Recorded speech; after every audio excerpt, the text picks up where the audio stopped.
Well, thank you everyone for coming. Good afternoon. Every decision that I have made in my time in public life has been through the lens of how can I make the biggest difference for Rhode Island. Rhode Island is the state that I grew up in. It's the state that my wife and I have made our home, and it's the state that we are raising our son Max in. And I want to do everything that I can to deliver for Rhode Island.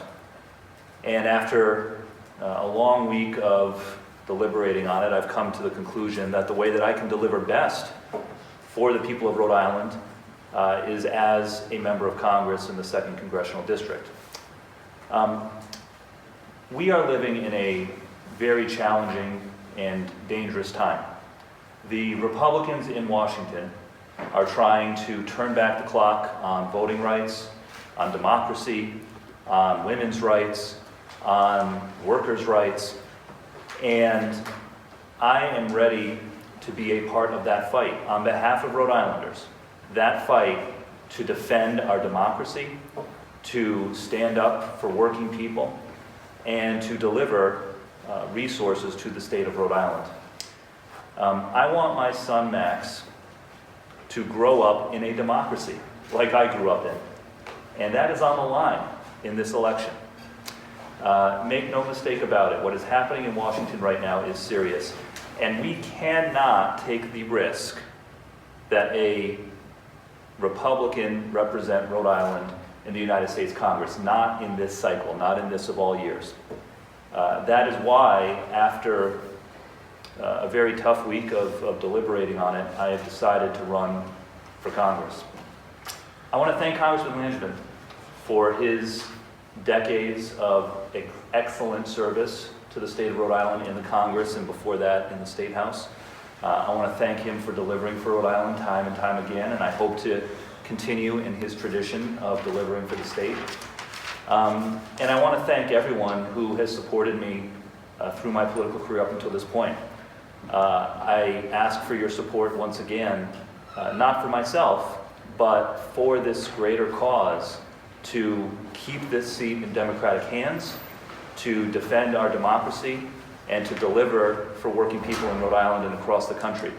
And with that, I'm happy to take questions. Which member? Why don't we go my left to your right? Yeah. Which member or members of the congressional delegation encouraged you to pursue this run? I'm not going to discuss any private conversations that I had, but I will say that I consulted widely with a number of people who I respect. Follow up. You told supporters Sunday that you were going to pursue this congressional run. You put out a statement later in the day saying you were sticking to the run for governor. Now you say you're in for Congress definitely. Why the back and forth? It's a big decision, right? It's a big decision because I believed in what we were doing in the governor's race. I invested a lot of time into putting out a platform that I felt good about. We had a great team and coalition that I was proud of. And, you know, it's a big decision on multiple levels. You know, I've got as I said, a 3-month-old son at home. It's a big decision. But ultimately, I do feel that the fight of our generation is happening right now in Washington. And I need to do everything that I can to make sure that the side of democracy, the side of workers' rights, women's rights prevails. Do you have any plans to move to the Second Congressional District? And if not, why should the people who vote there elect someone who doesn't live there? So for the last 7 years, I have served the people of the Second District as state treasurer. I've been to every community in the district. I've listened to people's concerns and thoughts and aspirations in every community in the Second District. And I've won elections in the Second District, which is, again, the case we're making here. We need in this district, in this year, a candidate who has a track record of running and winning in the district. I live 1 mile away from the district today, and yes, we are committed to moving to the Second District. So, yes. So, Ed, Brian, and then how do you respond to criticism that you're being opportunistic? Like you said, you don't live in the Second Congressional District. I say that we need to hold this seat in Democratic hands, and we need a candidate in the Democratic ticket who has run in the district, won in the district, represented the district for the last 7 years, as I have as state treasurer. We need to maximize our chances of winning the seat. Look, this is, you all know this is serious business this year. You know, Trump is not going away. Kevin McCarthy is not going away.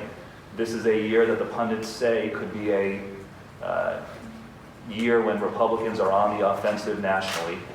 But there was We can't mess around, and we have to hold this seat. There was no shortage of Democratic candidates interested in the seat. Why you? Yeah, because I have won elections district-wide. I know the whole district. I've spent time in the whole district. I've served the whole district. And so I believe strongly that we need a candidate on the Democratic ticket who has a track record of winning elections, general elections, district-wide, not just in one community or another, but across the whole district. We cannot mess around with this seat in this of all election years. And who are you supporting in the governor's race? Whoever the Democratic nominee is. So I know you said it's a big decision, but Yeah. doesn't it look like you're kind of office shopping to switch from one race to another? What do you tell people who just look like it is an opportunity to move to go to something you might be more able to do? What I tell people is that Democrats have to hold this seat, period. And this is the defining fight of our generation, what is happening in Washington, D.C. right now. This is not like other years or other decades or other eras.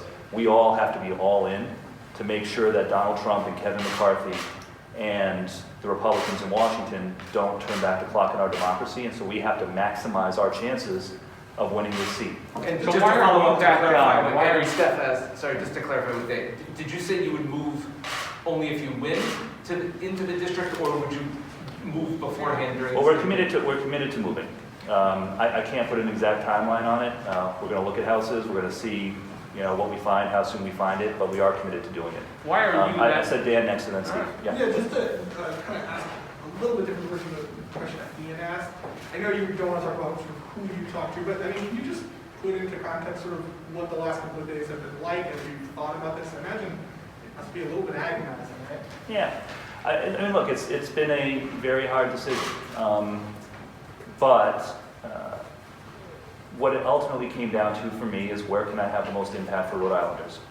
And I believe that where I can have the most impact for Rhode Islanders is in making sure that the seat stays in Democratic hands. We do our part as a state to keep a Democratic Congress, hopefully, and that I deliver on issues that I have always worked on, education, climate, infrastructure, by delivering resources from Washington to Rhode Island. Ultimately, it was a calculation of where can I have the greatest impact. Has it been a tough decision and a challenging couple of days? Absolutely, but the challenges that I faced are nothing compared to what most people are facing, big decisions about how to pay the bills, how to keep up the cost of living. Those are the considerations that drive my decision. You were initially, It's Steve next and then, sorry, Steve, Patrick, and yeah. Given the spectrum of Democrats, why are you that Democrat that Yeah. can win this and represent? Because I've done it before. I mean, I'm the only one in the race at this point who has done it before, who has run district-wide, won district-wide, been all across the district, campaigned across the district. I know every community in the district, and that's what it's going to take to win.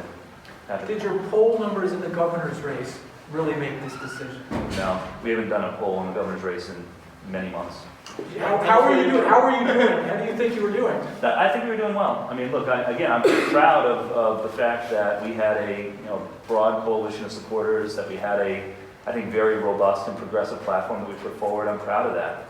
And that's why this was such a hard decision. But I'm asking everyone, whether they supported me in my prior races or not, to join with me in this fight, because I do believe that the future of the country is at stake. And I said Ian next. And to follow up on Patrick's question, you were initially perceived and described in some news reports as the top rival to Governor McKee. You probably would not be getting into this race if you saw a clear path to the governor's office, or a very competitive path to the governor's office. What happened? What happened was the possibility emerged that this seat could go to the hands of the Republicans in a very critical time in our country. After the first few days, it became clear that no one else who had the experience of running and winning statewide was going to get into the race. And I felt that somebody had to, who would be a strong candidate for the Democrats and had a track record of running and winning, so that we can do our best as a state to maintain and do our part in maintaining a Democratic Congress and delivering for Rhode Islanders. Yes? All right, Mr. Treasurer, James from Providence Business News. So again, you switch from going from governor and now in a matter of months, you're going to run for Congress now. Legitimately, are you concerned about any bad perception you may receive from voters, regardless of which district it is, who may view this as more of like a self-interest more than serving the public's interest? The voters in the second district know me. Like, again, I have, over the last 7 years as state treasurer, I have served the entire district, I've been to the entire district. I have delivered on issues like school construction, where we led a big statewide school construction initiative that is delivered for the second district, clean energy projects for the Rhode Island Infrastructure Bank, managing the pension system to an all-time high. The voters of the second district know me. They know I can deliver results. They know that I'm a person of integrity. They know that I'm a person who believes in delivering on issues and substance. And so I fully expect that we will win this race because the voters of the second district know me. Thank you. Who on the Republican side of this race are you worried about, taking that position? I'm worried about any Republican. I mean, this is a district, and you all know this is a district where Hillary Clinton only got 51% of the vote. We are in what pundits are saying could be a wave Republican year nationally. So this is not a seat that Democrats can sleep on, and that was the biggest factor in my decision. So do you think you were encouraged nationally to do this, or was it more local? Again, I'm not going to get into specific calls with specific people, but I did get a lot of encouragement to do it. Yeah. What are you going to do? Okay. Sorry, I didn't know I was supposed to follow. Other than knocking off a Republican, what is your platform? Yeah, so listen, I'm going to be running on largely the same issues that I prioritize as treasurer, right? I care about education. I want to get to universal preschool. I want to make college more affordable. I want to continue to deliver on infrastructure. The federal infrastructure bill, which just passed, had a lot of great things in it. Zero for school construction, which is an issue that I'm passionate about. I want to do what I can from Washington to help with healthcare staffing shortages. The federal government has resources in excess of what the state has. So the very first bill that I want to put in when I'm down there is a bill to give healthcare workers a raise. Climate and infrastructure. I'm going to support the Green New Deal. I am going to take a bold stance because we are the ocean state and we need leaders who will do that. So, as the campaign goes on, I will roll out a more robust platform. Again, just like we've done in previous races that I've had where we have led on substance, we will lead on substance in this race as well, but off the top of my head, those are some of the things that are top of mind, in addition to what I said earlier about defending democracy, which is, of course, number one. All right, and one more quick follow-up. You and I spoke about the upcoming $300 million school bond that you're trying to help push. So how are you going to try to balance that campaign with what you're trying to do now down in Washington in order to try to, in the hopes to try to get this new $300 million school bond yet? Yeah, so I'm still going to be pushing very hard for the school bond this year. We have to do it. Look, I was balancing my official duties as treasurer with my prior campaign for the last 4 months. I will continue to do the same going forward. What are you going to do with your campaign cash? Well, I'm going to have conversations with our supporters and our donors and, ask them what they want, given this decision that we've made. But my hope is that many of them will choose to support us in the congressional race. And with your existing funds? Yeah, so again, I'll have conversations with my donors and my supporters and honor their preferences and their desires. But I will be asking for all of their support in the congressional race, and I hope to have it. There was somebody over here. I have the same question as Patrick, actually, but to be clear, anyone who donated to your campaign for governor would be offered a refund? Again, I will reach out to all of our supporters, and we will honor their wishes, but I will be asking for their support in this race. And just to be clear, I said the first bill you would introduce would give a raise to healthcare workers. Is that reimbursement rates? What would that do exactly? We'll work out the details as we get further into the campaign, but I know it's a priority for me. At a high level, it's a priority for me. Treasurer, you mentioned kind of the political leanings of the district and how it's difficult for Democrats. I mean, you would be considered a more progressive Democrat, and I think in that race, are you concerned that you're too far left and maybe a more centrist Democrat would have a better chance against a Republican in this race? Now, listen, all of the issues that I just noted that I'm going to prioritize, right? Education, clean energy, voting rights, these are things that I think have broad appeal. And the reason that I think we will do well in this race and we will win this race is not necessarily because of ideology, it's because I have the experience of running and winning in the district. I know the district and they know me. Have you talked with Dr. Alexander Scott at all this week? Do you know what her plans are? Not going to get into any specific conversations with specific individuals. Treasurer, in your kind of figure out platform is new way a little bit, but one thing that Congressman Langevin kind of came under a little bit of fire for in recent years has been trading stocks. Yeah. And there's a push to potentially ban members of Congress from doing that. Do you support banning? Yes, members of Congress should not be trading individual stocks, period. Did Dr. Alexander Scott's interest in this race change your timing? From all accounts, you were ready to jump in a few days ago and got pushed back. So again, this was a big decision with a lot of very challenging factors. My belief in what we were doing in the governor's race, the family considerations, all the rest. It took me a little time to make this decision because it was a big one. What are your family considerations? Again, I have. Are they supportive? Yes, yeah. My wife is supportive. My family is supportive. You know, we've got a 3-month-old son, and who's doing great, and who we love. And I don't expect anyone to be sympathetic, but because you know this is the life that we've chosen, right? But you know, the prospect of commuting back and forth to D.C. with a 3-month-old is not an easy one. But I do believe there's something bigger at stake here in the fight that's going on in Washington that I want to be a part of. And what's wrong with being governor? Nothing. I mean, there's nothing. I wasn't prepared for that one. No, I mean, look, it's an honor to serve in any capacity, you know, and I say that as someone who's been in public service for several years now. But the fight that's happening in Washington right now is the fight of our generation, and we need strong Democratic leadership there at this time. I mean, you could, and to follow up on his question, I mean, you could end up being a freshman legislator in the minority. Yeah. Why would you go for that instead of governor?